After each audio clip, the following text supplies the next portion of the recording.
can't tell you every story about this area. He did.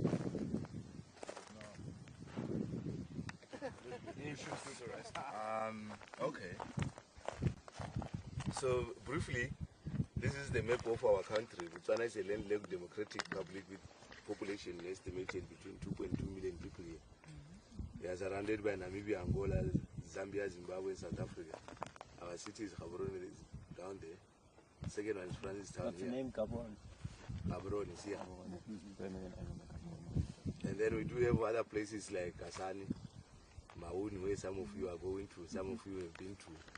And we do have other places like Orapa, Letakane, and Juanen down there. The reason why I'm mentioning these three places is because our country was one of the poorest countries in Southern Africa before independence. But in 1967, after independence, we found some diamonds here and there. That's why at the moment our economy is still much better. 17% of the country is protected areas. Chobe National Park, Murem Game Reserve, Naipen and Makgadikgadi National Parks, Central Kalahari Game Reserve, one of the biggest game reserves in the world, Transfrontier National Park. And then 27% of the country is concession areas. Maybe some of you will be going, if you go to Mount, maybe you will be going to places like Kwai. Those are some of the concession areas which are controlled by the communities. And then 80% of the country is desert.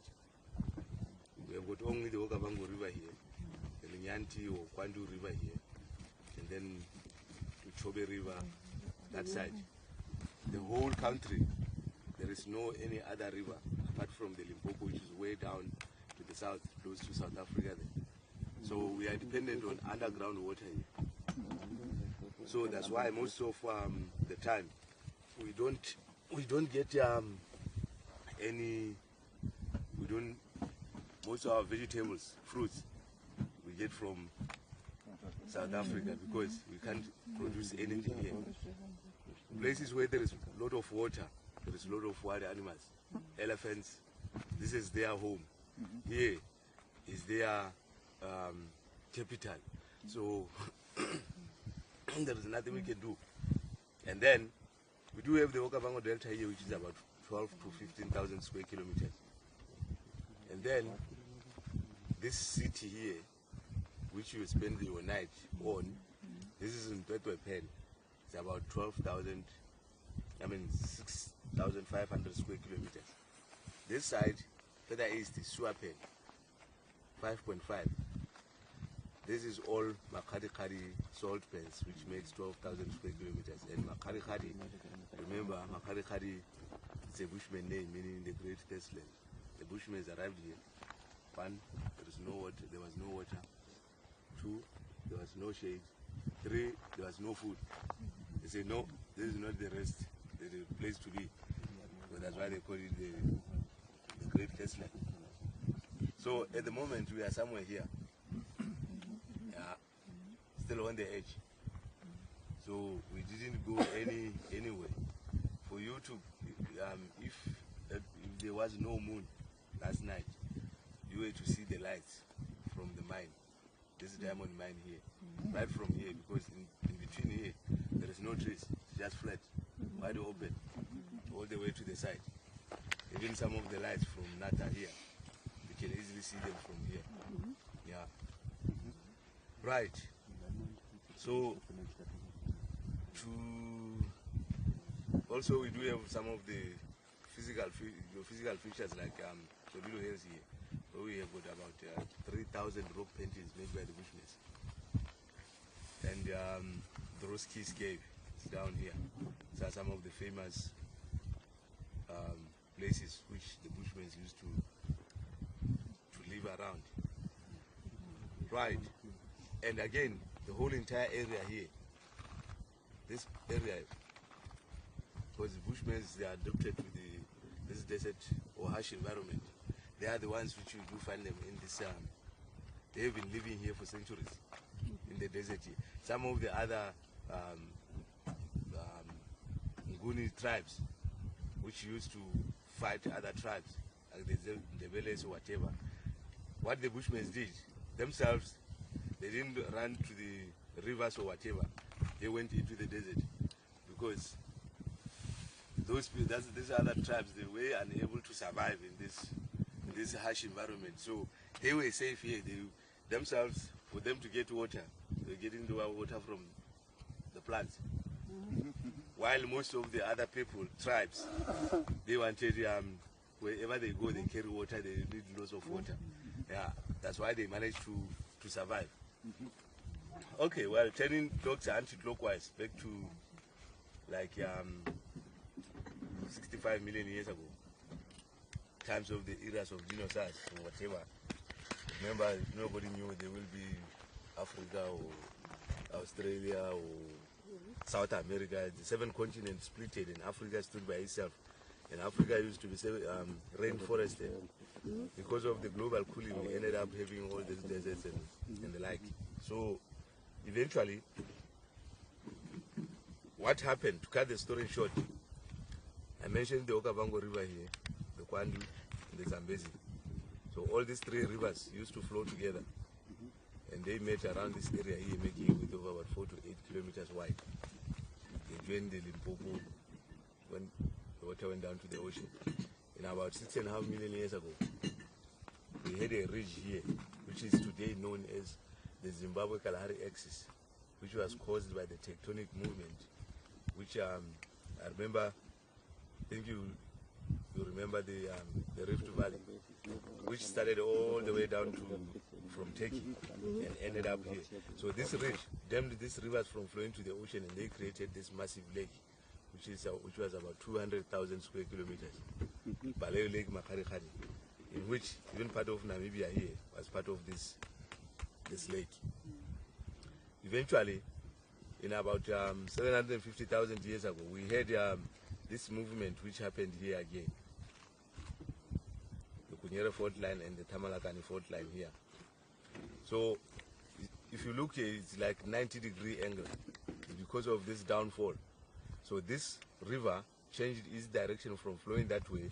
It flew up this way, behind the Zambezi. Because of these 2 faults, that's the time in which the Okavango Delta was born. At the same time, that's when Victoria Falls was also born. So now the whole entire lake was no longer receiving any water. It started drying up, in which we ended up having this lake bed which we are sitting on right now. It is believed the water which is above us here was about 50 meters deep.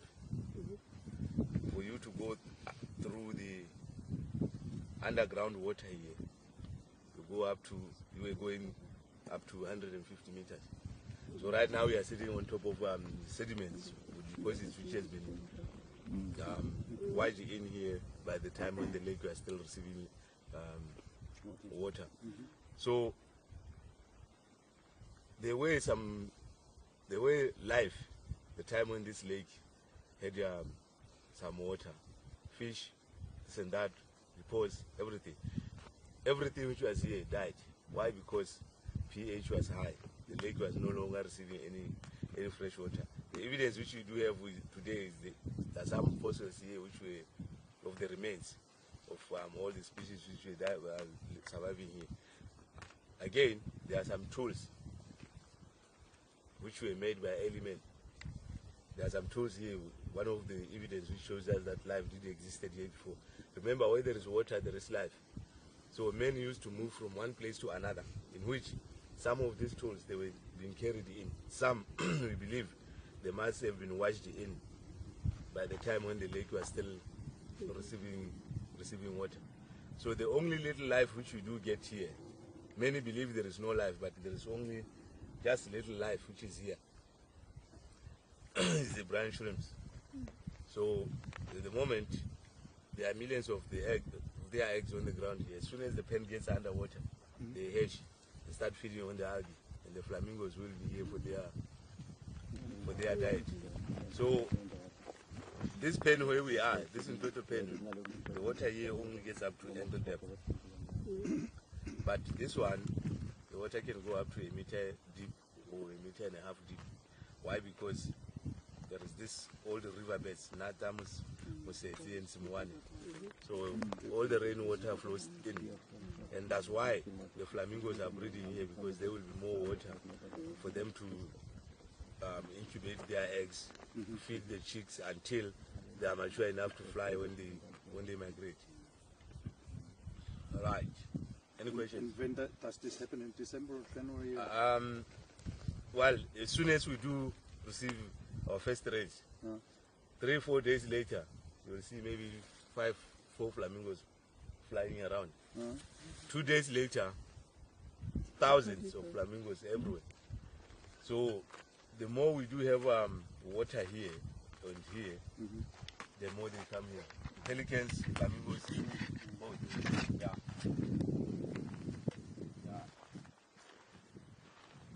Any questions? When does the water typically come in December? Normally, January, February, those are our heaviest rainy months. But normally, if it's our good rain year, our first rain will see them this month. That's this year, the rains were very poor. We don't know what is going to happen. We are looking forward to the rain. Yeah. So, but most of the time, when there's a lot of